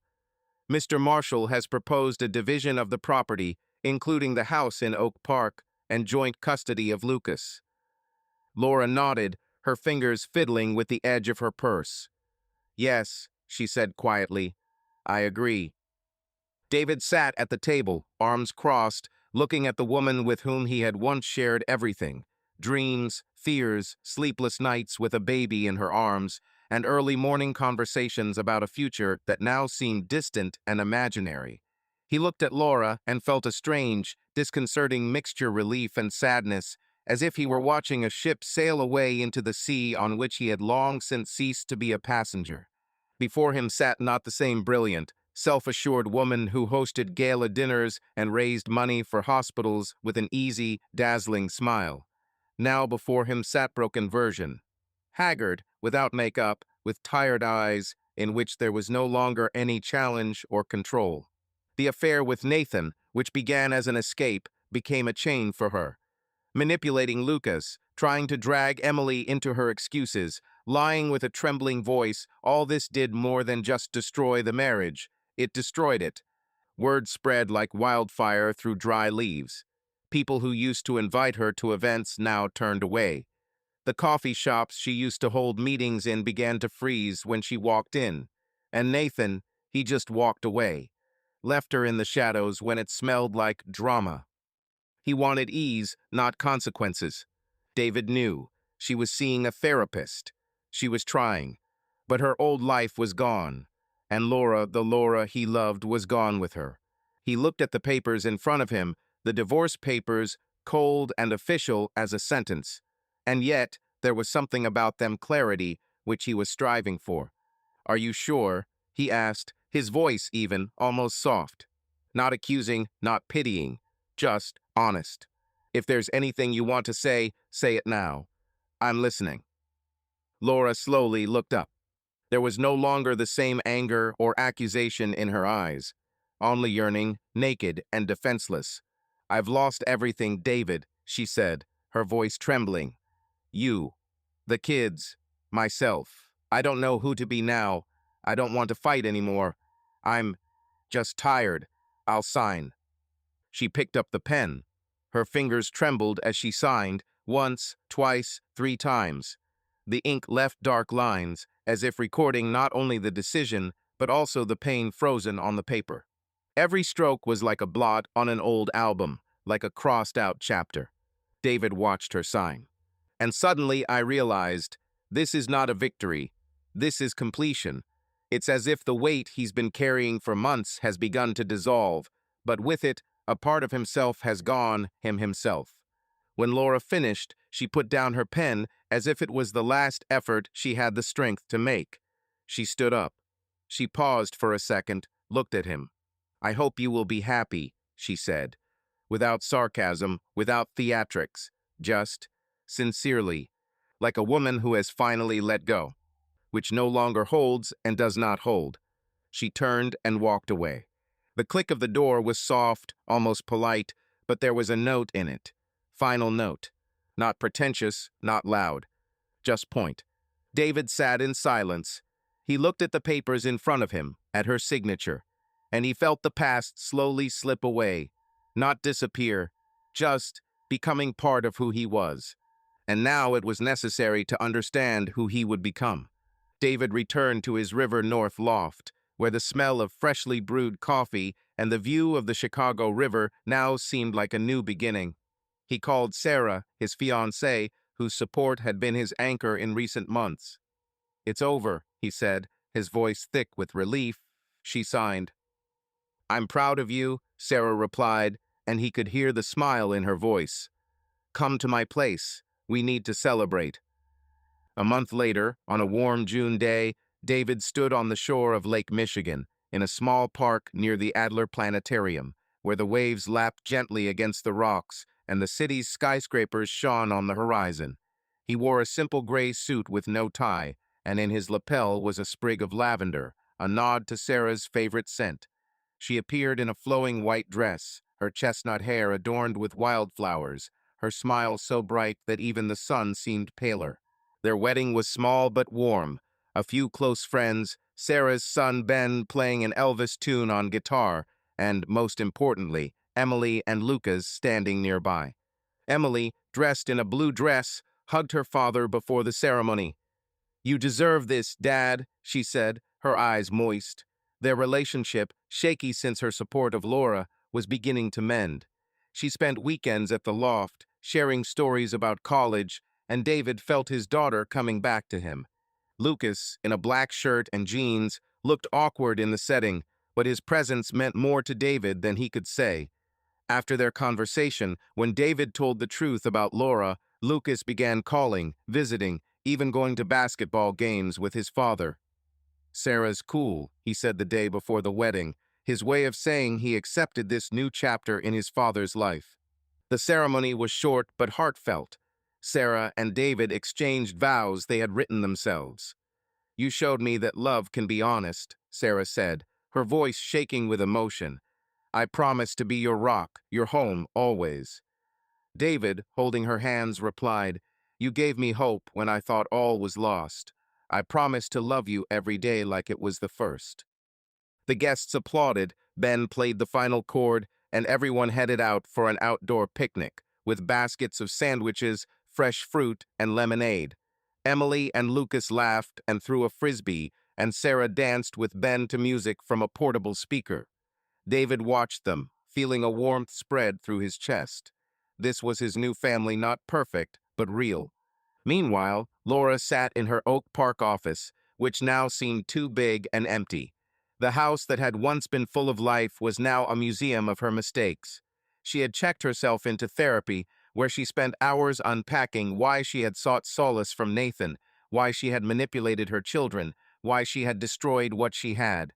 Her therapist, an older woman with piercing eyes, pushed her to dig into the past, into the insecurities that lurked behind her confident, socialite facade. Laura was making progress, but loneliness remained her companion. She no longer showed up to charity events, her phone was silent, and the wine she had reached for on dark days now sat untouched in the cabinet. One evening, leafing through an old photo album, Laura came across a picture of her and David on a trip to Barbados. They were laughing and hugging on the beach, and she remembered the way he had looked at her with love. Tears streamed down her cheeks, but she did not wipe them away. She knew that David was marrying Sarah. Emily had mentioned it in conversation, and that knowledge was like the final nail in the coffin of her old life. Part of her wanted to fight, to recapture some of what she had lost. She even thought about a new acquaintance, a man from the next suburb who had recently expressed interest in her at a book club meeting. But for now, these were just thoughts, shadows of a possible intrigue that she kept to herself. David and Sarah moved into a new house in the Andersonville neighborhood with a wooden porch and a garden where they planned to plant roses. Their first night in the house was quiet, just the two of them on the balcony, wrapped in a blanket, drinking glasses of red wine. The sunset painted the sky purple and orange, and the city below shimmered like the promise of new possibilities. David looked at Sarah, her profile in the soft light, and felt like he was finally home. "You know," he said, his voice low and full of emotion, "I thought I'd lost everything.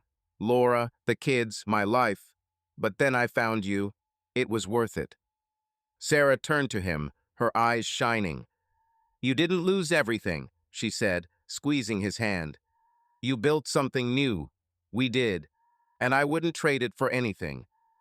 They kissed, and David felt the last of his pain melt away in the warmth of her embrace. Somewhere out there in Oak Park, Laura might be plotting another affair, but that didn't matter anymore. David had his family, his happiness, and the sunset over Chicago was his promise that the future would be bright. Thank you for being with me until the end of this story. If you liked it, give it a like, write a few words in the comments, and be sure to subscribe so you don't miss the next episodes. Each of your responses is a powerful boost of inspiration for new stories. See you soon. Subscribe to our channel so that your love doesn't cheat on you, and go ahead and listen to the next story, because this story is nothing compared to the next one. If you're under 18, don't even think click to the next one.